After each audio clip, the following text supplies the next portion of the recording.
Hey guys, welcome to the channel. This is Sohail and today I want to talk about stochastic oscillator. It's one of the most commonly used indicators and very popular among traders. It was developed by the famous technical analyst George Lane in the late 1950s and to this day is still favored because it's easy to interpret and it offers high degree of accuracy.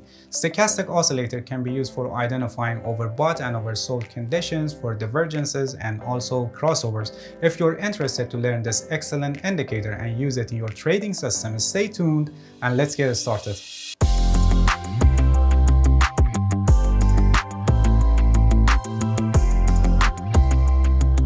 Alright, here we go. We have stochastic oscillator here at the bottom of the chart, and as you can see we have two lines that, like any other oscillators, they are moving above and below a center line which is 50 in this indicator.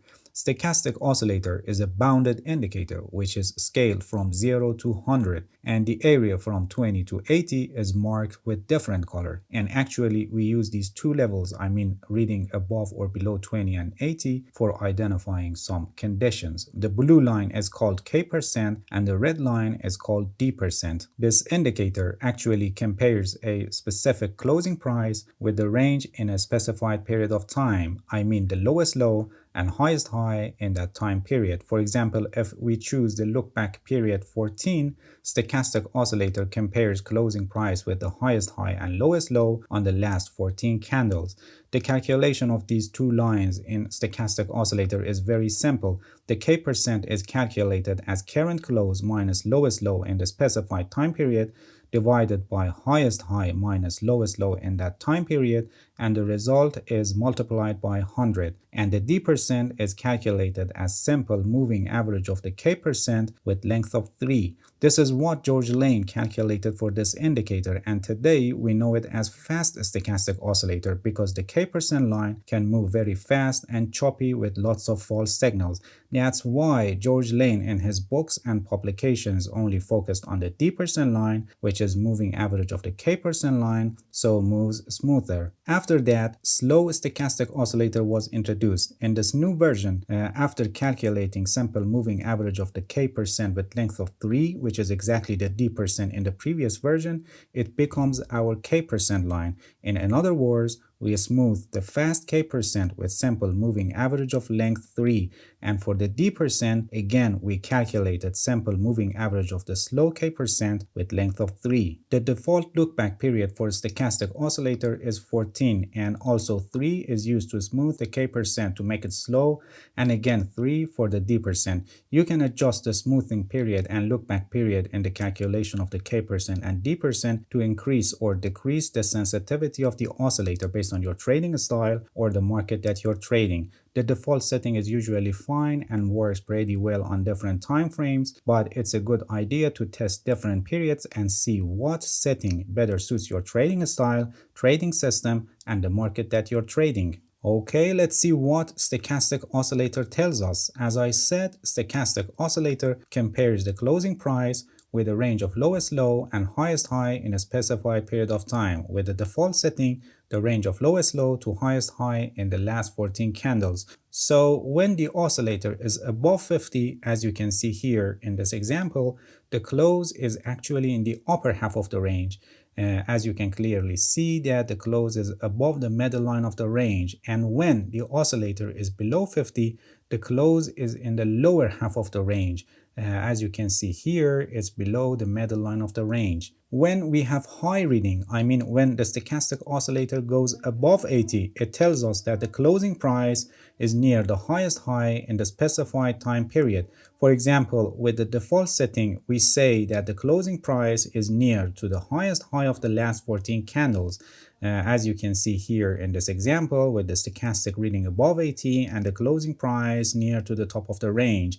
And when we have low reading, I mean the stochastic oscillator goes below 20, it indicates that the price is near the lowest low of the last 14 candles. As you can see here in this example, the closing price is near the bottom of the range. Overbought and oversold. As I've already explained, a stochastic oscillator is bounded and scaled from 0 to 100, which means that the oscillator always moves in this range, and this helps us to identify overbought and oversold conditions with the help of this indicator. 20 and 80 levels are used for this purpose. When the oscillator moves above 80, it means that the price is near the top of the high-low range in the specified period of time. In case of the default setting of the stochastic oscillator, it means that the price is near the highest high of the last 14 candles, and this shows overbought condition and possible reversal and changing in the direction of the price. And when we have the oscillator reading below 20, it indicates that the price is near the bottom of the high-low range of the last 14 candles. I mean, it's near the lowest low in that period of time, and this shows oversold condition and possible turning of the price movement.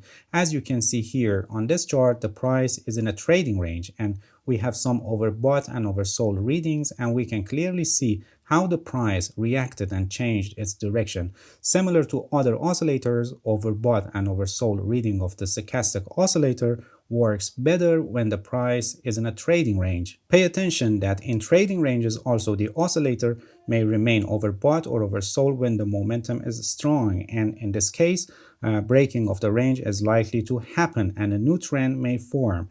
On this part of the chart, as you can see, the oscillator remain oversold and the trading range is broken here and a downtrend is possibly forming. Just always remember that the overbought or oversold readings only give you the possibility of reversal, and for taking any trading decision, you must also consider other tools and aspects of technical analysis. For the purpose of reversal based on overbought and oversold conditions, we use stochastic oscillator only in trading ranges, and in trends, we don't use it for reversal signals because when the trend is strong, the oscillator may remain overbought or oversold, or we may have repeated and consecutive overbought oversold readings that shows sustained buying or selling pressure. So we may have lots of false signals based on stochastic oscillator when the trend is strong. As you can see here on this chart, in this uptrend, we have some overbought readings, but a reversal didn't happen and they only foreshadow the pullbacks. In trends, we use overbought or oversold reading of stochastic oscillator for entering a trade in the direction of the trend. As I've already explained, in stochastic oscillator, we have two lines. One is K%, which is the actual stochastic line, and the other is D%, which is the simple moving average of the K%. Intersection of these two lines can be important and give us signal that a change in the direction of the price may happen. So when the price is in an uptrend, we wait for crossover signal in oversold zone, which means that both lines are below 20 and K% crosses above the D%. As you can see in this uptrend here and here, the oscillator is in oversold condition and we have crossover signal. Pay attention that it's better both lines are below 20. For example, here, because both lines are not below 20, it's not a reliable signal. You may show flexibility and enter a buying trade here only if you have strong buying signals from other tools in your trading system. And when the price is in a downtrend, we wait for crossover signal in overbought zone, which means that both lines are above 80 and K% crosses below the D%. As you can see here on this chart, the price is in a downtrend. 3 times the oscillator went to overbought condition with the two lines both above 80 and a crossover signal, which provided us good opportunities to enter a trade in the direction of this downtrend. Divergences.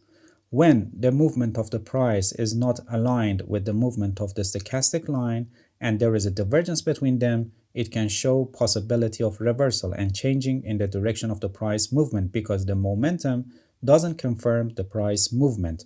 When the price is in a downtrend and making lower low, as you can see on this chart for this case, but the stochastic line is making higher low, it's a bullish divergence, and this shows that we have less downside momentum and the upside momentum is gaining strength, and there is a possibility for reversal and changing in the direction of the price into an uptrend. And when the price is making higher high but the stochastic line is making lower high, as you can see here on this chart, it's a bearish divergence, and this shows we have less upside momentum and the downside momentum is strengthening, and there is a possibility for turning of the price into a downtrend. Pay attention that when the trend is strong, a divergence may happen, but the trend still continues and we may have some consecutive divergences before a reversal happen. So when the trend is strong, divergence can be misleading and they may only foreshadow a pullback, and after that the trend may continue its direction like this case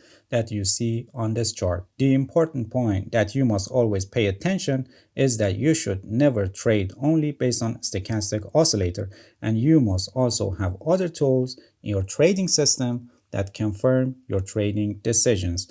If you have any question, feel free to ask and leave a comment for me.